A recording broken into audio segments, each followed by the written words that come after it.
नमस्कार, विंध्या टाइम्स में आपका स्वागत है। प्रदेश की 4 बड़ी खबरों के साथ आपके बीच हाजिर हुए हैं। उससे पहले एक बड़ी खबर, सुप्रीम कोर्ट ने यह फैसला किया है कि अब सीबीएसई 10वीं और 12वीं की बची हुई परीक्षाएं रद्द की जाएंगी। सरकार ने सुप्रीम कोर्ट में कहा कि पिछले 3 एग्जाम्स के आधार पर 12वीं के स्टूडेंट का असेसमेंट होगा, वो बचे हुए पेपर बाद में भी दे सकेंगे। साफ हो चुका है कि जिस तरह से तमाम राज्य जनरल प्रमोशन की तैयारी कर रहे थे, जनरल प्रमोशन दे दिया गया, मध्य प्रदेश में भी दे दिया गया। वहीं अब आईसीएसई और सीबीएसई बोर्ड भी इसी दिशा में आगे बढ़ रहे हैं। दरअसल बहुत सारे स्कूलों को क्वारंटाइन सेंटर बनाया गया है, बहुत सारी कवायतें की जा रही हैं, इसलिए ये जरूरी हो गया है कि अब ये एग्जाम रद्द किए जाएं, क्योंकि बहुत बड़ा एक रिस्क अभी भी जुड़ा हुआ है। 12वीं के स्टूडेंट्स इंटरनल असेसमेंट के आधार पर आगे की पढ़ाई के लिए अप्लाई कर सकेंगे। यह बड़ा फैसला है। सुप्रीम कोर्ट आगे भी इस मसले पर सुनवाई करेगा, लेकिन अब आईसीएसई 10th और 12th एग्जाम रद्द हो रहे हैं। बाद में पेपर देने का ऑप्शन नहीं होगा आईसीएसई के लिए।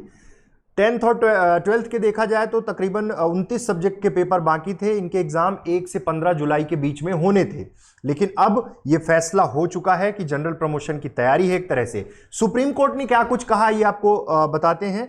12वीं की परीक्षा के बारे में सीबीएसई नोटिफिकेशन जारी करे, अभी इंटरनल असेसमेंट और बाद में बचे हुए पेपर देने का विकल्प दिया जाए, मतलब जो स्टूडेंट्स पेपर देना चाहते हैं। रिजल्ट घोषित करने की तारीख बताई जाए। स्टेट बोर्ड में एग्जाम किस तरह होंगे, इस पर केंद्र स्थिति साफ करे। सुप्रीम कोर्ट शुक्रवार सुबह 10:30 बजे इस मसले पर फिर से सुनवाई करेगा।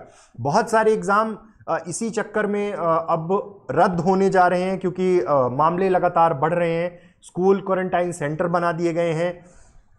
3 राज्य अभी भी एग्जाम कराना नहीं चाहते हैं, जिसमें दिल्ली, महाराष्ट्र और उड़ीसा।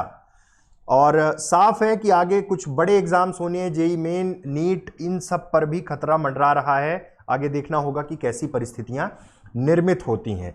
अगली खबर की ओर बढ़ रहे हैं। अगली खबर है, मध्य प्रदेश में आज बीजेपी की मेगा रैली थी। मेगा रैली मतलब वर्चुअल रैली थी। वर्चुअल रैली में आज जगत प्रकाश नड्डा, बीजेपी के राष्ट्रीय अध्यक्ष, मध्य प्रदेश की कार्यकर्ता, बीजेपी के कार्यकर्ता और आम जन को संबोधित कर रहे थे।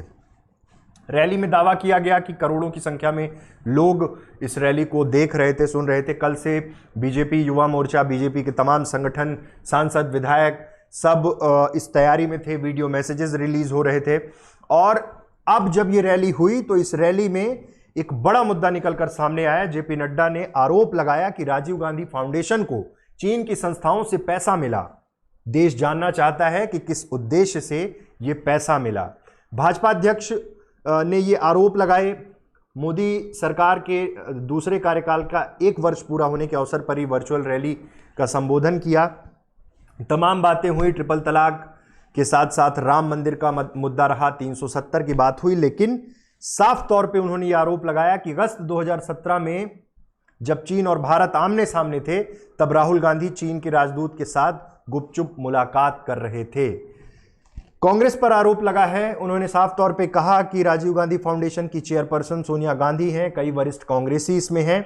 इस फाउंडेशन को लगभग 1 दशक पहले पीपल्स रिपब्लिक ऑफ चाइना और चीन ने इतनी मोटी रकम क्यों दी, इसका जवाब कांग्रेस दे। खैर, राजनीतिक आरोप लगे हैं कांग्रेस पर। अब देखना होगा इस पर कांग्रेस का क्या रिएक्शन आता है। ऑफिशियल ट्विटर पेज से भी बीजेपी ने लिखा कि आज ही मैंने टेलीविजन में देखा और दंग रह गया कि राजीव गांधी फाउंडेशन को 2005-06 में पीपल्स रिपब्लिक ऑफ चाइना और चाइनीज एम्बेसी ने मोटी रकम राजीव गांधी फाउंडेशन को दिया।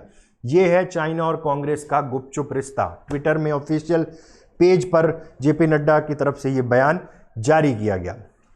तीसरी खबर की ओर बढ़ रहे हैं। तीसरी खबर है, मध्य प्रदेश में संक्रमण जिस रफ्तार से बढ़ रहा है, अब डीजीपी विवेक जौहरी ने तमाम आईपीएस अधिकारियों को, जिले के पुलिस कप्तान को ये चिट्ठी लिखी है और कहा है कि लापरवाही बर्दाश्त नहीं की जाएगी। पूरी जिम्मेदारी के साथ कोरोना से बचाव का अनिवार्य रूप से पालन कराएं। लापरवाही पर जिम्मेदार एसपी होंगे। आपने हालात देखे होंगे कि जब हमने lockdown 1st, 2nd, 3rd, 4th तमाम फेसेस में कितनी ज़्यादा सतर्कता रखी, घरों में रहे, हर चीज़ का पालन किया, लेकिन जैसे ही अनलॉक 1.0 हुआ तो हमें ऐसा लगा जैसे कोरोना चला गया, कोरोना समाप्त हो गया। लापरवाहियां आप साफ तौर पे देख सकते हैं, बाजारों में देख सकते हैं, सोशल डिस्टेंसिंग का खुलेआम उल्लंघन देख सकते हैं। अब डीजीपी ने पुलिस कप्तान तमाम पुलिस के अधिकारियों को ये इंस्ट्रक्शंस दिए हैं कि बड़ी तत्परता के साथ पालन कराया जाए, लापरवाही नहीं होनी चाहिए। अगर लापरवाही हुई तो एसपी जिम्मेदार होंगे। और साथ ही साथ उन्होंने कहा कि ड्यूटी के दौरान तमाम सुरक्षा के इंतजाम करें, खुद सुरक्षित रहें। हम भी ये अपील करते हैं कि आप सुरक्षित रहें। अभी कोरोना का खतरा टला नहीं है। जब तक कोई फिक्स्ड एक वैक्सीन नहीं बन जाती है तब तक खतरा नहीं टला है। दावे बहुत से हो रहे हैं, लेकिन हकीकत आपके सामने है कि तमाम राज्यों में, मध्य प्रदेश में, दिल्ली में, महाराष्ट्र में, अलग अलग राज्यों के हालात देखिए किस तरह से मामले बढ़ रहे हैं। सरकारी अस्पताल या फिर जो प्राइवेट हॉस्पिटल हैं वहाँ बेड की संख्या कम हो रही है, इतनी ज़्यादा तादाद में पेशेंट मिल रहे हैं। आखिरी खबर की ओर बढ़ रहे हैं। मध्य प्रदेश के स्वास्थ्य मंत्री डॉक्टर नरोत्तम मिश्रा इंदौर दौरे पर पहुंचे थे। इंदौर और कोरोना के अस्पतालों के आसपास अमूमन कोई नेता अभी नहीं जाना चाहता है, हालात बहुत खराब हैं। लेकिन स्वास्थ्य मंत्री का इस तरह अस्पताल में पहुंचना, पीपीई किट के साथ लैस होकर अंदर पहुंचना, कोरोना संक्रमित वार्डों में पहुंचना, लोगों से हाल चाल जानना, कोरोना मरीजों से बात करना और डॉक्टरों का हौसला बढ़ाना, ये कहीं ना कहीं प्रदेश और आम जनता के लिए एक बहुत सकारात्मक संदेश देता है। जब तमाम नेता कोरोना अस्पताल के आसपास भी नहीं जाना चाहते, उस दौर में मध्य प्रदेश के स्वास्थ्य मंत्री अरविंदो हॉस्पिटल पहुंचे, कोरोना संक्रमित मरीजों से बात की, डॉक्टरों का हौसला बढ़ाया और वहां से निकलकर ये कहा कि गैर बीजेपी राज्य दिल्ली, मुंबई की हालत देश में सबसे ज़्यादा खराब है। जहां जहां बीजेपी की सरकारें हैं वहां वहां बड़े अच्छे प्रयास किए जा रहे हैं। ये तो राजनीतिक बात हुई। फिलहाल पूरा देश, मध्य प्रदेश कोरोना के खिलाफ एक बड़ी जंग लड़ रहा है, लेकिन स्वास्थ्य मंत्री नरोत्तम मिश्रा का इस तरह से वहां पहुंचना एक सकारात्मक संदेश देता है। ये थी प्रदेश की 4 बड़ी खबरें। ऐसी तमाम खबरों के लिए आप बने रहिए विंध्या टाइम्स के साथ। बहुत बहुत धन्यवाद।